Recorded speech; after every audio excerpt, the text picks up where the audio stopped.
All right, so we have been told hockey is right around the corner, and we know we're going to be getting the Bednar blender throughout the season. But what will day one, game one lines look like? Let's give our thoughts. New episode of Locked On Avalanche coming at you.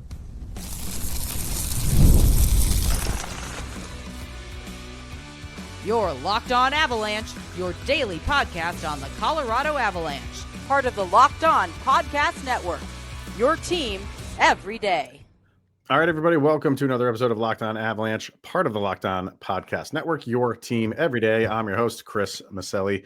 With me, as always, Mr. Zach Pearson. Thank you for tuning in, making this your first listen of the day. Always appreciate it. If you want to get in on the conversation, join our subtext. Link is in the show notes below. You chat with Zach and I one-on-one, get your opinion, everything Avalanche related, and share it on this very podcast, and we will get subtext thoughts on these opening lines for game one against Los Angeles. We got a question about Atlanta.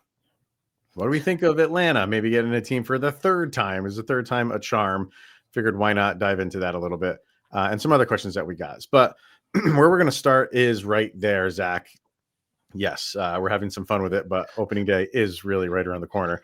And it is. So with training camp lines that, they often mix and match those up. It kind of does make you think, oh, that might look good as a line. And I wasn't really thinking of that. Those two guys are, three guys together. But why not? Why not kind of, we have about 2 weeks or a little bit less than that before the season starts. Why not try to take a guess of what exactly the lines will look like? Game one, because we know these are going to change all throughout the season. Nonstop, with injuries and just guys playing well, so they move up in the line, guys playing not so well, so they move down. Like, it happens every single team. And then there's just the Jared Bednar dynamic, which he just likes to do it. Yep. Just to play with our heads. But let's start there. Let's start. And I think the interesting thing here is, I think we're all mostly in agreement for who these guys will be, like for who the 12 forwards will be. We're not going to do defense, by the way, because we know what the defense is going to be. But it's where it's like one piece here or there might be different for a lot of people. And it is in the subtext world. So I'm curious to know. We'll just start it right at the top. Line one. Who's rolling out there? Line one on game one. I think that's going to be centered by Parker Kelly. No, that's with that new extension, he is ready exactly. to go. Yeah, we are set. That is your new top line center. There it is. Obviously, MacKinnon is going to be your top line center. It's just going to be who it is. That's how it's going to go. That's it. Right. I'm pretty confident in the fact that they'll have Marty Nichushkin playing up on that line with him. And from what I've seen so far, my guess would be Val gets the start on the top line for opening night. Yeah. Go ahead.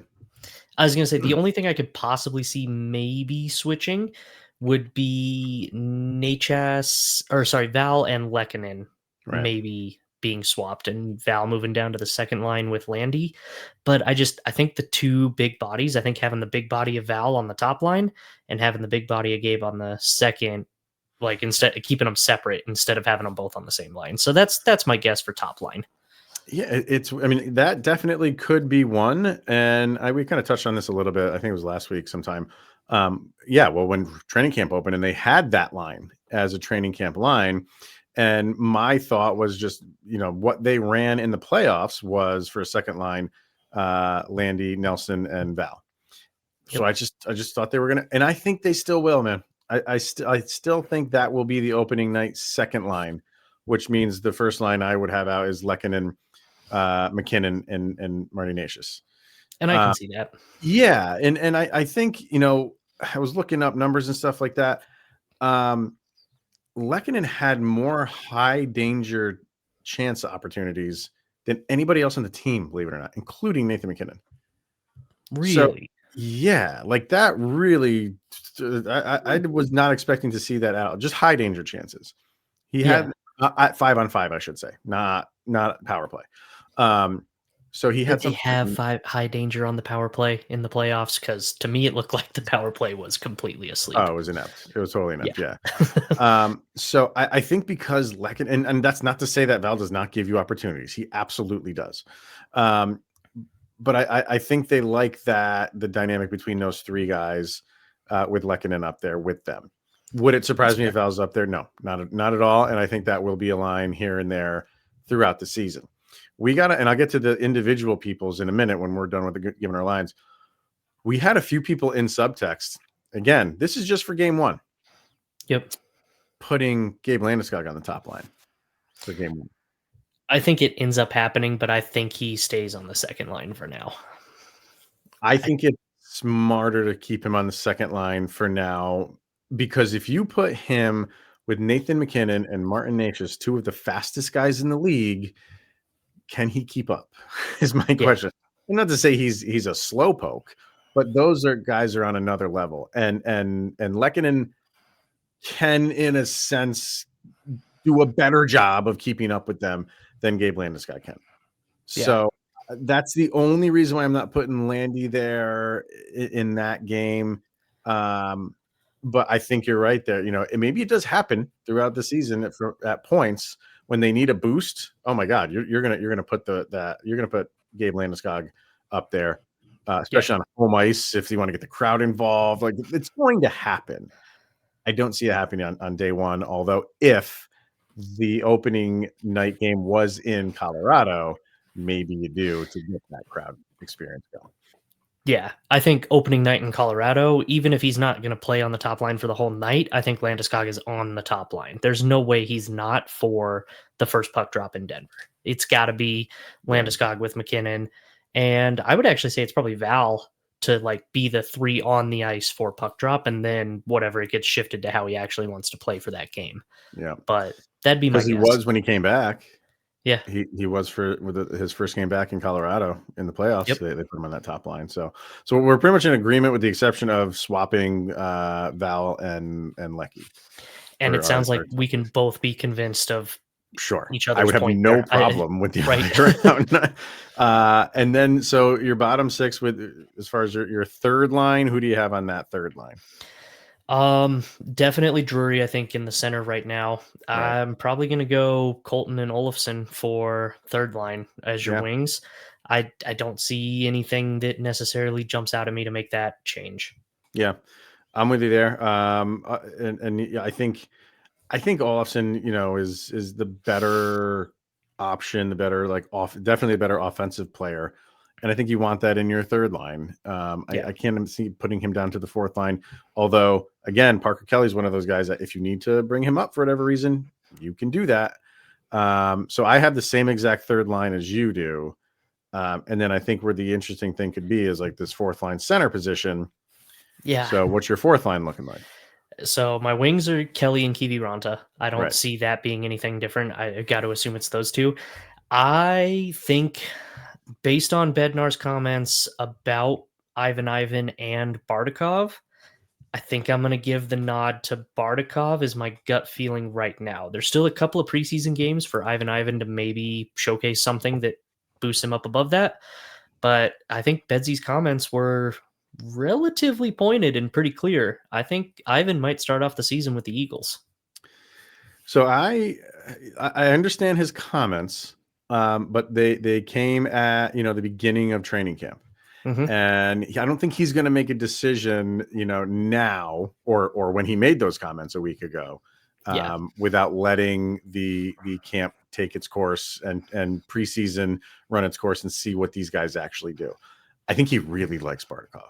I think so. He really likes him, and I think he likes Ivan as well. When I was first doing these, I had Bardakov there, but I changed it.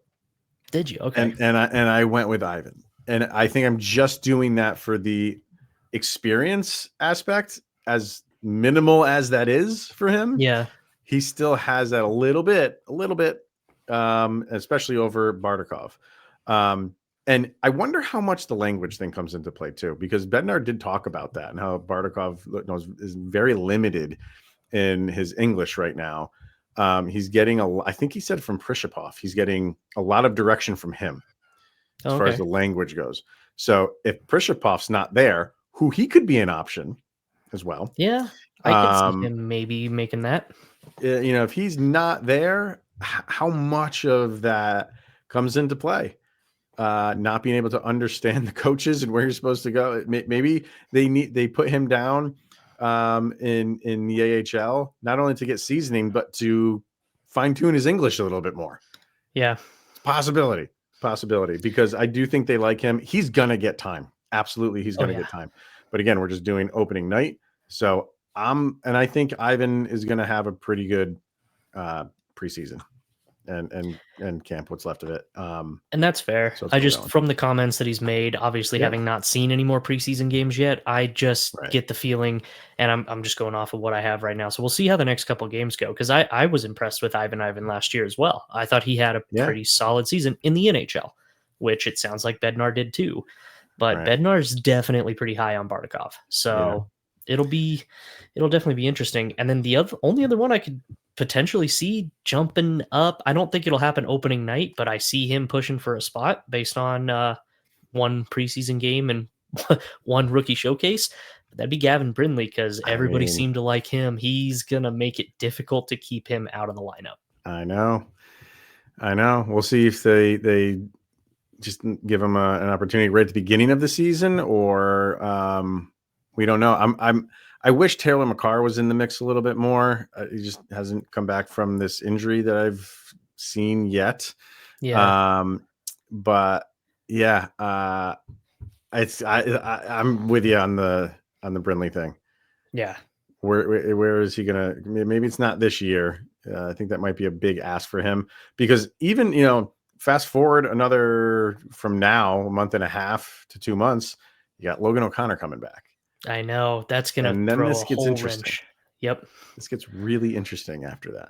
Because looking on Puckpedia, the only one that's got like the ability to go, the ability to go down without having to clear waivers, it looks like, is Bardakov.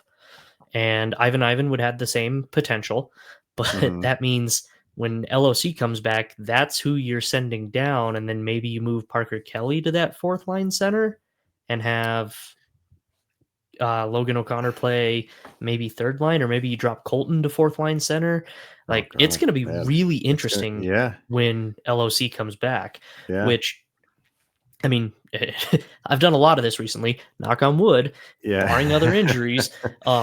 That's a problem that you want to have. How do I possibly fit all these guys into my lineup? I can't. Who's the one that I have to take out even though I don't want to? That's a problem I want to have. So that's definitely exciting. Bardakov would be waiver exempt. Ivan would be too. Yeah. So and that's what I'm saying is, like, those two could be starting and then move back down easily. But once LOC comes back, then your lineup's set, barring injury. All right, let's get a break in here, and I want to get to the subtext people because they have some thoughts. And the Gabe Landeskog thing, if you're watching on YouTube, the bullet point is asking the question: when does the worry stop about Landeskog? Are you already there, or do we have to get into the regular season before the worrying and the dad and me and Zach comes out and we stop worrying? So we'll do that next. First, let's hear from FanDuel, because the NFL season is here and FanDuel is making sure that you are ready for kickoff with a can't miss offer. And right now, new customers can bet just $5. And if that bet wins, you get $300 in bonus bets to use across the app. So are you ready? Download the FanDuel app now by visiting FanDuel.com to get started. That is FanDuel.com to place that first $5 bet today. Okay, let's jump over to some subtext people. They have some thoughts, some lines. Let's see here. We got Joe says he's going to give us the whole lineup. So he gives us, Lehkonen, MacKinnon, Nashis, Landy, Nelson, Nuke, Colton, Drury, Olofsson, Kelly, Bardakov, Kiviranta. Okay. Which is, and he gave us a defense too. Interestingly enough, he has on the defense, he put Josh Manson on the third pairing. with Sam Malinsky. Interesting. And Burns up with Gerard. Mm-hmm. Mm-hmm. Okay. I don't know. I don't hate it. No. Not the Judge Napolitano. Val, Nate, Natius, Landy, Nelson, Lecky, Colton, Drury, Olofsson, Kelly, Bardakov, Kiviranta. People are liking Bardakov. Yep. Early on. And is it just a case of like the shiny new toy? And kind of like, we saw Ivan. Okay, we were all right, but Bardakov, it's almost that, just putting in the new guy. Yeah. For some reason that we always think like he has the more potential than the guy that has been there last year. And I'm not saying he doesn't. It's just, I'm going to go through these. I'm kind of reading these for the first time, most of them. And I'm expecting to see a lot of Bardakov for that reason. Yeah. So probably. Let's see. We got Shorzy here. Probably not popular, but I want to see Landeskog, MacKinnon, and Natius on the top line. I want to see it. I just don't think it happens right away. Yeah. So he's got, no, what did he? Shorzy, you okay, man? Because he put Nichushkin, Kiviranta, and Nelson on a second line. Whoa, okay. I mean, interesting. If you want to confuse everybody, go for it. But I don't think you're putting, or maybe he means like Nelson is centering that line and you're putting Kiviranta on the wing. I think that's exactly what he means. But still, Kiviranta on a second line is just not making sense to me right now. Yeah, that doesn't. I'm going to need. I just don't see it right now. Yeah. No, Give us some comments, Shorzy. I need further explanation on that one, Shorzy. Hey, if you think it, give me the reason. Yep. Why? Come with some facts, and I'll entertain them. Lisa, MacKinnon, Natius, and Lehkonen, top line, second line, Nelson, Landeskog, Nichushkin. So she's kind of like where I'm at. Adam says, after we signed Nelson, I figured he was going to be on the second line with Val and Landy, but now I'm not so sure. Now I think the lines will be Val, Mac, and Natius, and Landy, Nelson, and Lecky. So he's moving. Which is kind of what I'm thinking. Yep. Let's see here. We have Brandon is one that wants to put, let's see here. He's got Nate, Nichushkin, and Gabe on the top line.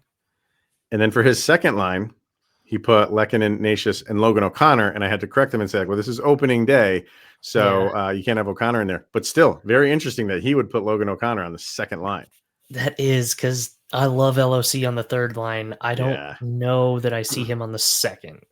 No, I don't know about that. And then Vargar, who is a Landy fanatic, has him on the top line, which did not surprise me. I saw that one coming with Lehkonen, who he also. So that's an interesting one. Landy, Mac, and Lehkonen on the top line. Yeah, but he also really doesn't like Natius, so that doesn't shock me too much. He doesn't. He does. That's true too. So it's fun to do this just because you have all these like mixing and matching, and it's just like one piece here and one piece there. But I think we're on agreement of who's at that top six, but where they go. And the funny thing is, like all of the, however many different lines we all threw out here, they'll all happen at some point during the season. I think we're kind of guaranteed of that. The 100%. Question, like the following up question I have for you, as I posed it before the break, was the Landeskog factor. And, when does the worry stop with him and the knee? It hasn't been brought up hardly at all. So that's good because, the press isn't asking him about it. I'm sure they did in the beginning, but the questions on, because you can't just keep asking the same question over and over. He's going to get kind of annoyed answering that question. Is it now? Are you done with it? Or do you need to see full speed regular season games? And if that's the case, how many of those games until you're comfortable? I am done with it. I think he's set. I am totally confident, and I'm going to put an asterisk on that because I know for a fact that the moment I see him take a hit, I will go, oh my God, what is happening? Like, please be okay. Everything's fine. Blood pressure's going up, and then he'll skate and he'll be okay. And I know that's what's going to happen. Like the rational part of me says, nope, we're set. We're good. Move forward. The concerned part of me, what'd you say? The dad in me is like, I'm a little afraid once that first hit comes in. But I think the worry's gone. I don't think he's worried about it. I don't think the team's worried about it. I don't think he would come back if he wasn't feeling ready to come back. So I really think logically the worry's gone. But this is like, the Bowen Byram era when he had all those concussions and then he'd come back and then like leave for another game or miss a couple games. And then there was that one time where he was just like, I got to take extended time off. Yeah. And even when he did that and he came back, like the first hit he took, you're like, is he okay? Is he the cobwebs? Like you're just watching him post hit. And then those feelings and I don't like that they went away because concussions are very serious, but they did. Like, you're like, okay, well, you can get back to playing normal hockey. That's going to be the case for me and Landeskog. That's fair. I think concussions are such a different beast. Like the absolutely. knee is a lot easier for them to say you're at 100% with your knee. With the brain, they're like, hey, we think you're at 100%, but we don't know what goes on in there. So give it a shot and let's find out. Totally agree with that. But I've said before, I want them to get through October. If we can get through October, that's however many they're playing in October, 10 games, 12 games, or whatever they're playing. If you can get that and you can get like the first month in of, full on hockey, and we've had like zero problems, I'll be okay. I'll be better about it.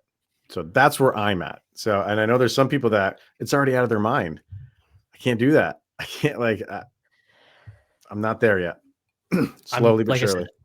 I feel like I'm entirely past it, but then I know once I see that first hit, it's going to be my whole body's going to tense up. Yeah. I'm going to be staring intently to make sure he stands up, and then I'll feel okay. And I'll feel probably like I do right now, totally confident, everything's good. But yeah, that first hit, I have a feeling I will tense. My blood pressure will raise. Well, and it's part of the reason why, like when he was fighting, it was like, okay, I get why you're doing this, but just watch the knee. So every move the guy makes right now, I'm just going to be watching him like, did he come up like limping or anything like that? So exactly. We'll see. All right. We had a question on Atlanta, and we don't know yet if a new team is going in there, expansion team is going in there, but could it work this time? We'll talk about that next. All right. So we did get a question. Who was this from? I want to find out. The Happy Tap Dancer. Yes, she sent in a question about thoughts on Atlanta potentially getting a team for the third time. Well, what's your take on just expansion in general? Because it doesn't seem like it's just stopping with one more team. We might potentially, over the course of several years, get 4 more teams to bring the total number of teams in the league to 36. It sounds like that's where the league is eventually going to go. Are you okay with it? Do you think 32 is fine? Do you think, okay, adding 2 more to get to 34 is okay? Where's your take on it? Because I don't think we've ever talked about it with you on here. I think go to 36. I like the idea of each of the divisions being the same amount of teams. I don't know, symmetry. I like that a lot better. It makes it feel better. It does. I don't like the one division having more than everybody else, or the 2 and 2. Right. I would much rather it all be symmetrical. So if you're going to expand, go for the 4. I will say, I believe there will be one city in North America who may full-blown riot if Atlanta gets a team before they do. Who's that? And that's Quebec. Okay. Because you hear it a lot, like especially when the Avs are teasing the Nordiques.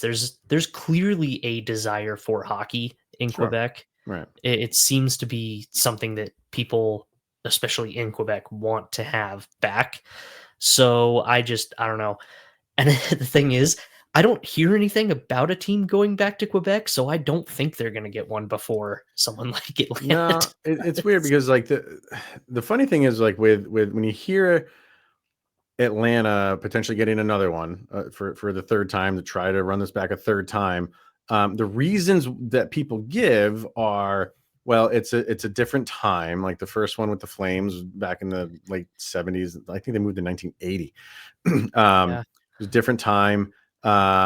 Ownership, was not really fully invested in the team, and that was really for both times.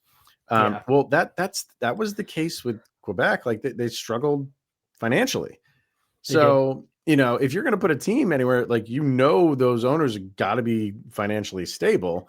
So that part of it, I'm sure they could find something in Quebec or a team of people who want to bring hockey back there. So for that part, it would be equal in terms of the financial backing. Yeah. But in kind of a funny way, I think the people of Quebec would almost want Atlanta to get a team first, because Really? the last 2 times Atlanta has had a team, when they moved to Canada. Well, that's a fair So point.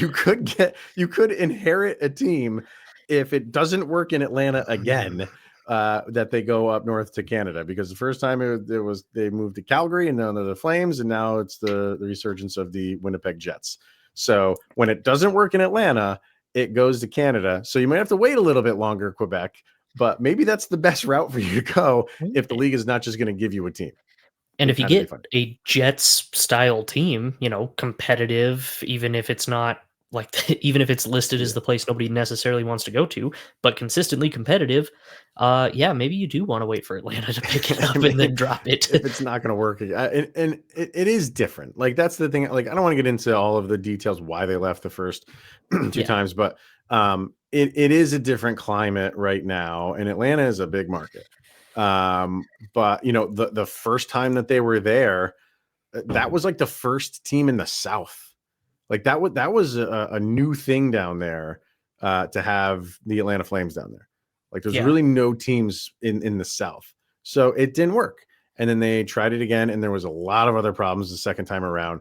But yes, like there a lot has changed, and like South has very much embraced hockey, very much yeah. embraced it. Right. So could it work this time around, now that it's kind of more proven, and you would have a better financial team, backing the team? I've heard where that arena was not ideal for the Thrashers.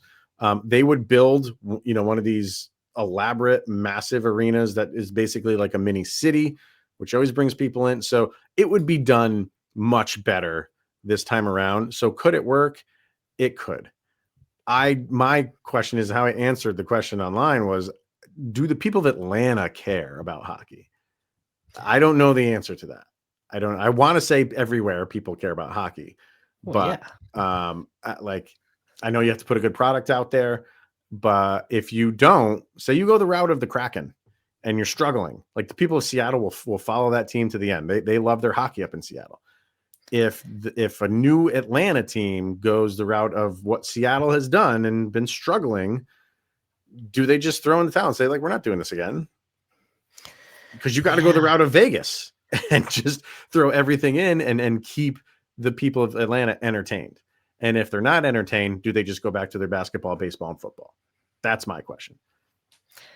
I mean, it's definitely possible. I think that's more than a fair question. I wonder on the ownership, especially with the push to not use tax dollars to build stadiums anymore.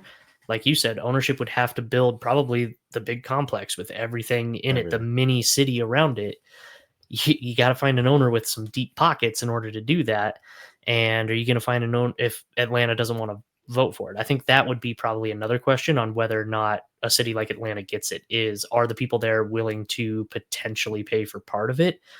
Because I don't think NHL owners traditionally have as deep of pockets as like an NFL or an NBA owner. So you may have to get some city support in doing some of that as well. It'll be interesting to see how all that plays out. That being said, the people buying sports teams or launching them are very, very wealthy people. So most likely someone will be able to afford it. And if they want to succeed, build a nice practice facility. That's all anybody talks about right now in Colorado. So clearly that's got to be a key to succeeding. You would think so. I don't remember who put it up. Said like Nathan MacKinnon was not happy with the ice. Oh no. I think it was It was either Brennan Vogt or Jesse Montano. I don't remember which one. I feel like it was Yeah. one of those two guys. But yeah, he vocalized. That's what It was needs to probably happen. somebody other than those two guys too, and I feel bad if I accidentally gave credit for your quote to someone else. But yeah, Nathan MacKinnon was not happy. Like, I mean, curse words a flying. It was, he was angry. So you're seeing images. Well, you've seen images of other. Well, I have 3 of them here actually. This is the Minnesota Wild practice facility. Oh my gosh, dude, that's Minnesota. That's just gorgeous. It really, I mean, it looks at a building. Yeah. But here's the Seattle Kraken one. That's the outside of the Seattle Kraken one. And here's the Mammoth one. The Mammoth just completed a brand new one. That's just the locker room. That's the locker room for that is ownership putting money into their franchise. The Utah Hands are going to be really happy with their new practice facility. But what needs to happen is guys of Nathan MacKinnon's stature going up the chain of command, going right to the corner office, be like guys, this is not acceptable. Right. Not acceptable. We need to update this. So yeah, and I wonder where he starts with that, right? Do you go to Bednar first, and Bednar probably throws up his hands and says, sorry, that's totally out of my control. So then you go to CMAC, and maybe CMAC says, I don't really have any say in that either. So then you go to Joe Sakic, who you think's got to have some pull. I can't imagine that like Kroenke just has an open door for players, even if that player's Nathan MacKinnon. But maybe he does, and maybe that is the step that needs to happen, because my goodness, when I saw Utah's post with all of their practice facility stuff, oh man, and that's probably one of the in a year. 1 year done. I think officially it was like 13 months. So, but still, like, you got that thing done in basically a year. We can do this. We can do this. So really should be able to. And to tie it back into the whole topic that we were on before we kind of tangented a little bit, that's what Atlanta needs to do to succeed this time. That's how you make the third time the charm. Build that practice facility and get some of that and put a good team out there. You have to put a good team out there. And I hate to say it because they annoy me, but you almost have to go the route of Vegas. I know. And just throw money at everything. You're not loyal to anybody. It's just, we have to get the best possible team out here and make waves right off the bat. We can't do the typical expansion, and it takes us 5 years to get going.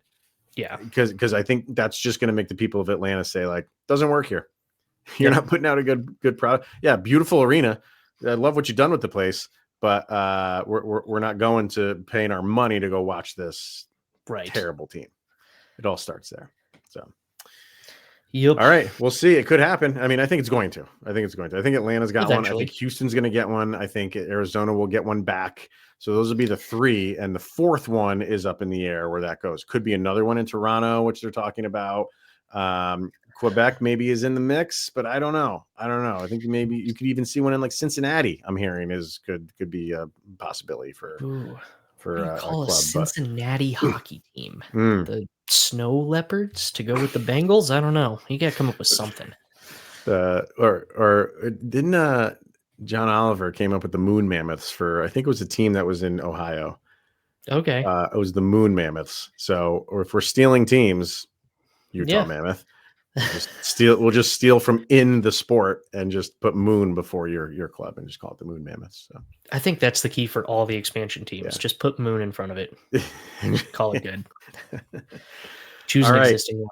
That is going to wrap it up for today. So thank you everybody for tuning in, making this your first listen of the day. That is always appreciated. Make sure you tune in tomorrow. Anything going on in Avalanche world, we're going to be talking about it.